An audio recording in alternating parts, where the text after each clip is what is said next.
બનાસકાંઠા જિલ્લાના થરાદ તાલુકાના ગઢસીસર ગામમાં એક યુવતી સાથે છેડતી અને માર મારવાનો કિસ્સો સામે આવ્યો છે।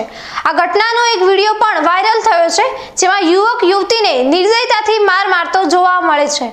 પ્રાપ્ત માહિતી અનુસાર યુવતી પોતાના ભાઈ સાથે ખેતરમાં ઢોર ચરાવવા ગઈ હતી। તે સમયે બાજુના ખેતરમાંથી રમેશ પ્રજાપતિ નામનો યુવક અચાનક ત્યાં આવ્યો અને યુવતીનો હાથ પકડીને તેની સાથે જબરદસ્તી કરવાનો પ્રયત્ન કર્યો હતો। યુવતીએ તેનો સખત વિરોધ કરતા યુવકે ઉશ્કેરાઈને તેને ઢોરમાર માર્યો હતો। આ ગંભીર ઘટના બાદ પીડિત યુવતીએ થરાદના વિભાગીય પોલીસ અધિક્ષક સમક્ષ લેખિત ફરિયાદ નોંધાવી છે। પોલીસે આ ફરિયાદ અરજી સ્વીકારીને વધુ તપાસ હાથ ધરી છે। આ એક અત્યંત સંવેદનશીલ અને ગંભીર ઘટના છે।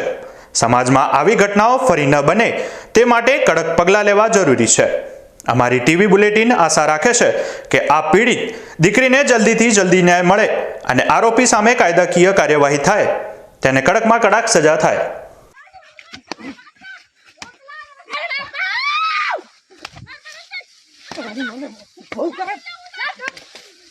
વિડિયો ઉતારવાની મોને